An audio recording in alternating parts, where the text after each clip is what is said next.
Que devrait faire un soldat nord-coréen mal entraîné lorsqu'il est confronté à la puissance de l'armée ukrainienne? Les soldats nord-coréens qui ont débarqué en Ukraine craignent pour leur vie et ne sont pas du tout préparés à ce qu'implique réellement un combat. Ce film examine la situation actuelle de ces soldats, y compris leur formation, leur comportement sur le champ de bataille et leur réaction face au conflit avec l'Ukraine. Mais tout d'abord, une question. Tout d'abord, pourquoi les soldats nord-coréens se battent-ils contre l'Ukraine? En février 2022, le président russe Vladimir Poutine a lancé son opération militaire spéciale dans l'espoir de remporter une victoire rapide et décisive. En quelques jours seulement, la Russie devait entrer dans Kiev, s'emparer de la ville et déclarer que l'Ukraine faisait partie de la Fédération de Russie.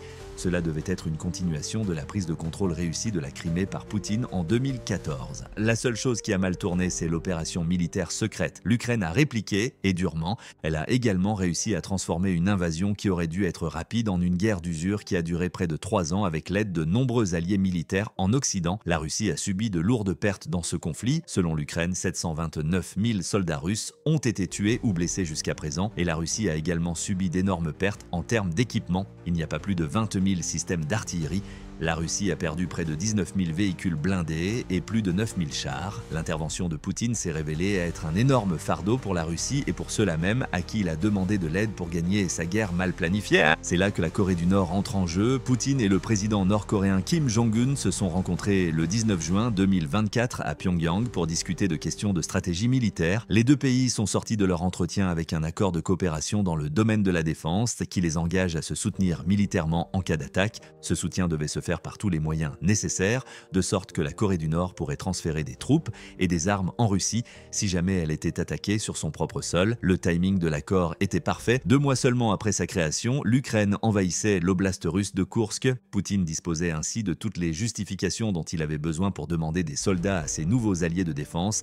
Le président Kim a livré la marchandise le 4 novembre, le jour où les États-Unis ont officiellement commencé à retirer leurs troupes d'Allemagne. Entre 11 000 et 12 000 Nord-Coréens ont débarqué en Russie, selon les estimations officielles, comme l'indique un rapport du ministère de la Défense après les déclarations du major général Pat Ryder de l'armée de l'air. Selon Ryder, ces troupes seraient considérées comme des cibles militaires valables si le rapport s'avérait exact. Elles sont sans aucun doute exactes et la Russie n'a pas mis longtemps à déployer les troupes nord-coréennes qu'elle vient d'acquérir. On pense que la majorité des Nord-Coréens qui ont débarqué en Russie participent à la contre-offensive de Poutine contre l'Ukraine à Koursk, où 50 000 soldats sont stationnés. Le président ukrainien Volodymyr Zelensky a posté ce qui suit sur X pour confirmer les informations. Actuellement, 11 000 Nord-Coréens se trouvent déjà dans la région de Koursk. Il a critiqué ses alliés occidentaux pour ne pas avoir réagi et a souligné qu'aucun renfort n'avait été envoyé malgré l'escalade de la Russie.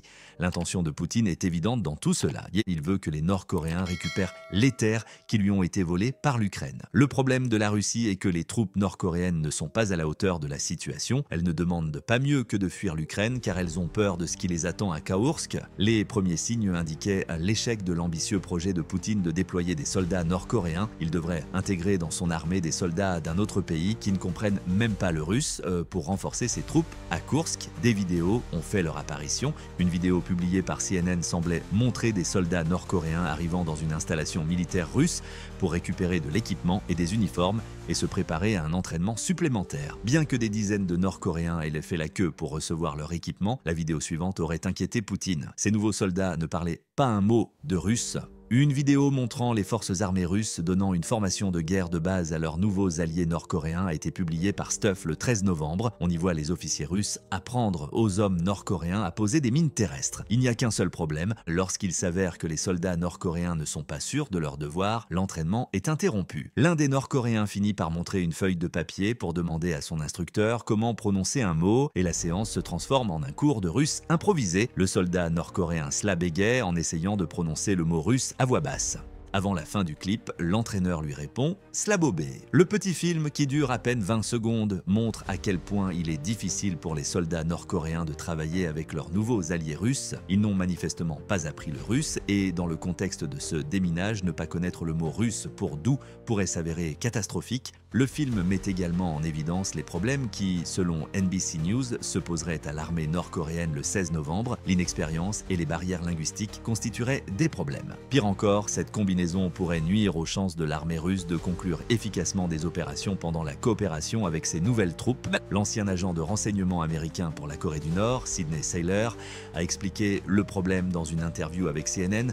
Qu'est-ce que tu fais là sera la réponse typique d'un soldat russe. C'est à moi de les prendre par la main, leurs corps me font trébucher. Quel est le rapport entre la peur des Nord-Coréens et l'Ukraine? Imaginez que vous êtes un soldat nord-coréen, vous vous êtes entraîné toute votre carrière sous un régime et ne connaissez que les tactiques de cette dictature. Soudain, vous êtes arraché à l'armée à laquelle vous avez toujours appartenu et affecté à une toute nouvelle troupe.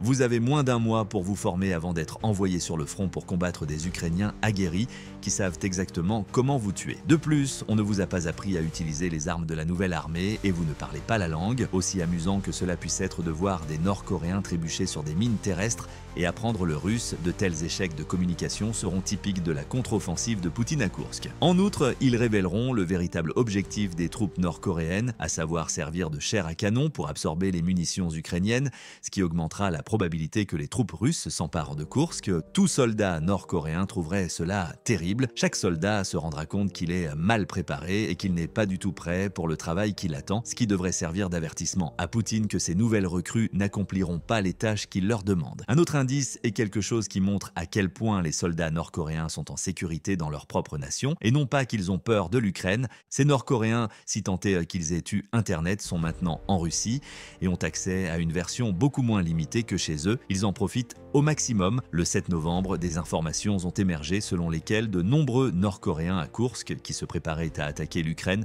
avaient plutôt commencé à s'adonner à des plaisirs sexuels. Le journaliste Gideon Reichman vient de faire la déclaration suivante. Selon une source généralement digne de confiance, les soldats nord-coréens envoyés en Russie n'ont jamais eu un accès illimité à Internet. Ils sont donc carrément obsédés par la pornographie.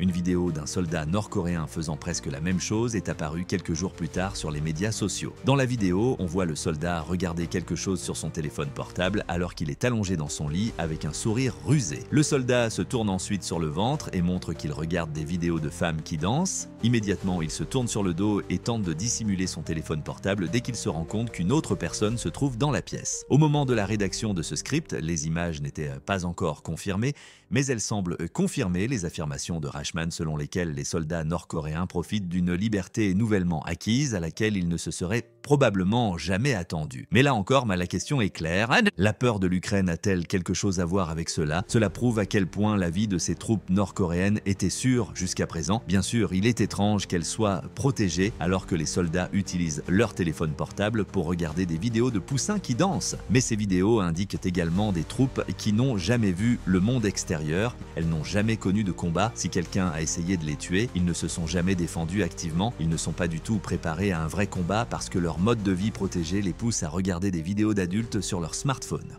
Ils n'ont jamais reçu d'autre formation que de suivre les instructions de Kim Jong-un et le champ de bataille commence déjà à refléter leur manque de familiarité avec le monde et le conflit dans lequel ils entrent. Aucun des milliers de soldats nord-coréens du contingent ne rira de ce qui s'est passé lorsque les forces ukrainiennes ont rencontré pour la première fois des soldats nord-coréens sur le champ de bataille de Kaursk, bien que tous les signes mineurs d'impréparation dont il a été question jusqu'à présent aient une connotation humoristique. Les soldats nord-coréens ont été entièrement détruits par l'Ukraine.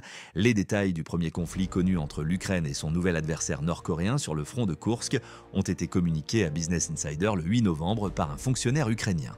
Selon le fonctionnaire ukrainien Andriy Kovalenko, les premières forces nord-coréennes ont déjà été bombardées dans l'oblast de Koursk. Le ministre ukrainien de la Défense, Rustem Amirov, a ensuite réitéré ses propos en décrivant la rencontre comme un petit combat qui s'est mal terminé pour les Nord-Coréens. Kovalenko a poursuivi son rapport en expliquant que des soldats nord-coréens portant des uniformes de l'armée russe avaient été retrouvés dispersés dans de nombreuses unités lors d'une reconnaissance menée par les forces ukrainiennes. Ils semblaient tous participer à un entraînement spécifique au combat. Et Kovalenko a expliqué qu'il ne s'agissait en aucun cas d'un cas isolé, mais qu'une attaque d'artillerie avait été lancée sur un site où se trouvaient des forces nord-coréennes et russes. Il a déclaré « Bien sûr, les positions sont bombardées quotidiennement », ce qui laisse entendre qu'après cette première rencontre, un nombre bien plus important de Nord-Coréens s'est retrouvé dans la ligne de mire de l'artillerie ukrainienne. Écoutez attentivement les remarques de Kovalenko sur les forces armées nord-coréennes. Pour participer à l'entraînement, elles se trouvaient à proximité des lignes de front. Ces activités ressemblaient probablement à celles du film d'entraînement sur les mines terrestres que nous avons vu précédemment. Ils s'entraînaient dans une sécurité relative, pour autant que les Nord-Coréens puissent en juger, et l'Ukraine ne savait pas où ils se trouvaient. Ils se seraient rapidement retrouvés dans l'erreur lorsque des obus d'artillerie sont arrivés sur leur site, ce qui montre que les quelques semaines d'entraînement qu'ils reçoivent, selon Kovalenko, ne suffisent de pas à les protéger des armes ukrainiennes. C'est pour cette raison que les soldats nord-coréens veulent déjà rentrer chez eux, tant ils ont peur de l'Ukraine. Ils apprennent dès leur première rencontre qu'un adversaire qu'ils ne peuvent même pas voir peut les attaquer à tout moment et en tout lieu. En outre, un ancien membre du corps d'assaut nord-coréen, la troupe d'élite prétendument envoyée en Russie par le président Kim, affirme que ses anciens coéquipiers serviront essentiellement de chair à canon pour l'Ukraine, ce qui ne fait qu'aggraver la situation. Les soldats nord-coréens n'auront jamais vu quelque chose comme la zone de guerre dans laquelle ils entrent à Kursk et il doit le savoir, a déclaré Yoon Sung-lee, 39 ans, par téléphone à Radio Free Europe. RFE. Pendant plus de 3 ans, y compris une formation de 6 mois au Storm Corps, Lee a été affecté à un bataillon d'artillerie et de reconnaissance nord-coréen. Interrogé par RFE, Lee a déclaré que ses anciens camarades n'avaient jamais participé à un combat significatif, ils n'ont pas de réelle expérience du combat. Lee a donné quelques informations sur le peu de formation que les soldats nord-coréens reçoivent chez eux. Pour ces guerriers, l'équipement est toujours un problème en ce qui concerne les technologies d'imagerie thermique et de vision nocturne dont la Russie aurait équipé ses nouveaux soldats. Il affirme que les Nord-Coréens ne s'entraînent pas vraiment avec. En d'autres termes, les soldats nord-coréens ne sont pas en mesure d'utiliser la technologie que la Russie leur fournit. Cela donne une toute autre perspective aux séquences filmées dans lesquelles les soldats tentent d'utiliser des mines terrestres. En outre, Lee affirme que ces soldats nord-coréens seront comme des lapins devant un serpent en raison de la formation de base qu'ils reçoivent en Russie. L'hypothèse selon laquelle Poutine veut utiliser ses soldats nord-coréens effrayés comme chair à canon pour son hachoir à viande est encore renforcée lorsqu'ils deviennent vulnérables à être facilement vaincus ou tués. La situation des soldats nord-coréens est si grave que certains officiels ukrainiens estiment que jusqu'à 90% d'entre eux seront tués. Si 12 000 soldats nord-coréens ont effectivement atteint la Russie, 10 800 d'entre eux seront soit gravement blessés, soit ne rentreront pas du tout chez eux. Lee déclare « Au vu du chiffre de 90%, je dirais que cela pourrait être une estimation pertinente. C'est vraiment une atmosphère étrange pour les soldats nord-coréens mal formés. La plupart d'entre eux n'ont jamais été sur un sol étranger et n'ont jamais eu à faire face à un tir de barrage de drones et de missiles, comme ils le verront dans la contre-offensive de Kursk de Poutine contre l'Ukraine. » Lee cite la guerre du Vietnam comme la dernière fois où la Corée du Nord a envoyé des troupes à l'étranger pour étayer son argumentation. C'était il y a plus de 50 ans. Vous n'y avez peut-être pas pensé. Vous souvenez-vous de l'anecdote amusante sur les soldats nord-coréens qui abusaient de leur accès illimité à Internet pour regarder des contenus pornographiques? Que se passerait-il si certains de ces soldats trouvèrent des informations similaires à celles fournies par Lee à RFE? Comment réagiront-ils lorsqu'ils apprendront que les experts militaires estiment que seul 1 sur 10 d'entre eux survivra au conflit en Ukraine? Les inquiétudes qu'ils ont déjà ne font que s'accroître avec ce type de connaissances. Ils ne sont pas en mesure de faire fonctionner l'équipement que la Russie leur a fourni. Ce sera tout un défi pour eux de se coordonner sur le champ de bataille, car ils peuvent à peine parler à leurs nouveaux alliés. De plus, l'ennemi peut à tout moment infliger des dommages à ses soldats, comme l'a démontré l'Ukraine lors de sa première attaque d'artillerie contre des soldats nord-coréens. La situation dans laquelle se trouvent ces soldats à Kursk est encore pire que tout ce que les Nord-Coréens ont connu. Selon la Corée du Sud, la Russie devrait payer 2 000 $ par mois à chaque soldat nord-coréen pour son service, dans un pays où les lois du travail exigent que les travailleurs reçoivent au moins 50 $ américains par mois. Cela semble être un énorme avantage. Si ces soldats nord-coréens avaient pu survivre à Kursk, ils auraient peut-être cru pouvoir pénétrer dans une mine d'or, mais cela aussi est faux. Lee informe RFE qu'ils ne seront pas payés. Selon l'ancien soldat, la majeure partie de l'argent gagné par les troupes nord-coréennes aurait été versé au trésor public, de sorte que leurs parents et leurs proches ne recevraient pas non plus de compensation. Par conséquent, les soldats nord-coréens doivent non seulement faire face au fait qu'ils combattent un ennemi étranger plus que capable de tuer 90% d'entre eux, tout en utilisant un équipement inconnu, mais ils n'ont pas non plus la possibilité d'améliorer leur propre vie dans ce processus. Ceux qui survivent retournent à leur mode de vie habituel et voient la richesse de leur chef s'accroître grâce à cette nouvelle perfusion de fonds russes. Le moral de la Corée du Nord souffrira fortement de ces circonstances. En outre, l'Ukraine a envoyé des troupes à l'étranger avec de la propagande. Les soldats nord-coréens sont inondés de messages leur demandant de fuir avant d'être massacrés. Kim pense qu'à Kursk, de nombreux Nord-Coréens évalueront leurs options et prendront une décision claire. Ils doivent faire défection. L'ancien soldat a vu juste en supposant que de nombreux soldats nord-coréens déserteraient, plutôt que de s'exposer à la fureur de la machine de guerre ukrainienne. Alors que Poutine lance sa contre-offensive, les premières désertions ont déjà été enregistrées.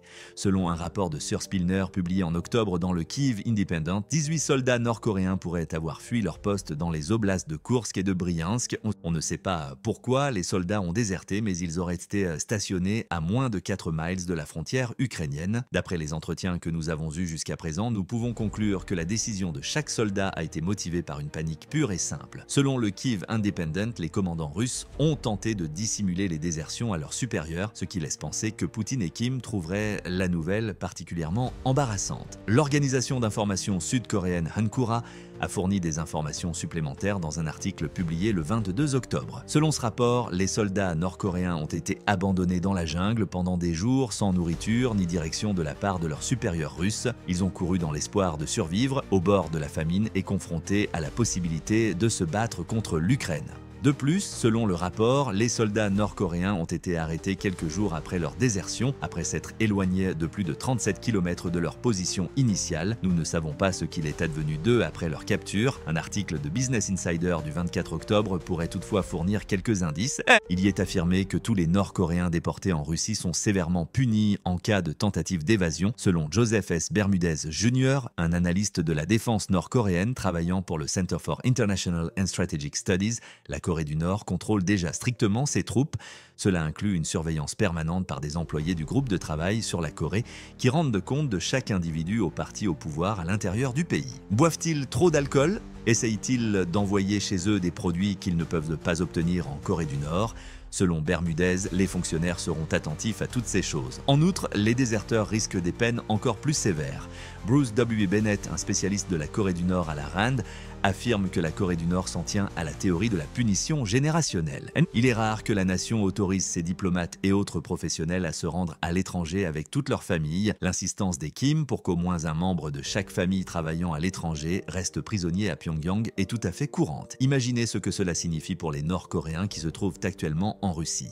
Ils savent que leurs proches sont constamment surveillés chez eux et qu'ils ont été transférés dans un pays lointain sans leur soutien. Une erreur ou un faux pas pourrait conduire les autorités à punir les personnes auxquelles elles tiennent le plus. Cela ne fait que souligner le désespoir des déserteurs nord-coréens. Ils sont prêts à partir, quoi qu'il arrive à leur famille, rester au pays car ils ont tellement peur de ce qui leur arrivera dans leur combat contre l'Ukraine. Ils se trouvent dans une situation difficile. Sans formation et sans connaissance des armes qu'ils vont rencontrer, Poutine les jette sur des positions ukrainiennes près de Koursk où ils devront soit se battre, soit probablement périr. Dans les rares cas où ils peuvent échapper à la tragédie qui les attend à Kaworsk, ils s'enfuient, condamnant ainsi leur famille. La plupart des gens ne voudraient pas que leurs pires ennemis subissent le même sort. Voice of America VOA fait un reportage sur les familles en Corée du Nord et dresse un bilan des terribles conditions dans lesquelles les soldats du pays doivent servir. Selon le rapport, certains Nord-Coréens pensent que les dirigeants du pays ne retiennent peut-être même pas les familles des soldats en otage. Au contraire, la Corée du Nord pourrait cacher à tout le monde dans le pays, y compris aux familles des soldats, le fait qu'elle envoie des troupes en Ukraine. Selon Kim Jong-ga, un transfuge qui a servi comme lieutenant dans l'armée populaire nord-coréenne, les femmes en Corée du Nord qui emmènent leurs enfants en Russie doivent endurer des souffrances indicibles et être incapables de le faire savoir.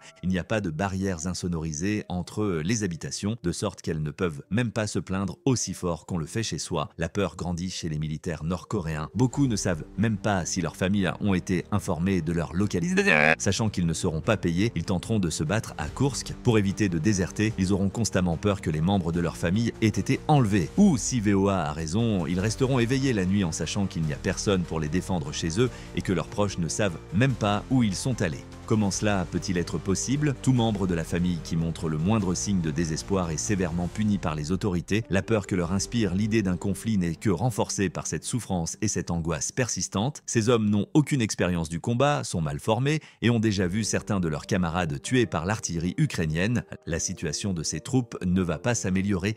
Soit ils retourneront dans un pays qui ne se soucie pas d'eux, soit ils périront dans les décombres de Koursk. On comprend pourquoi tant de ces 11-0 à 12-0 veulent simplement rentrer chez eux. Comment vous comporteriez-vous dans cette situation? Prendre la fuite et peut-être mettre en danger la vie de votre famille ou vous battre avec un prétendu allié qui vous considère comme un fardeau et faire face à l'horreur qui vous attend à Koursk? Nous vous remercions d'avoir visionné cette vidéo. N'hésitez pas à nous faire part de votre avis dans la section des commentaires.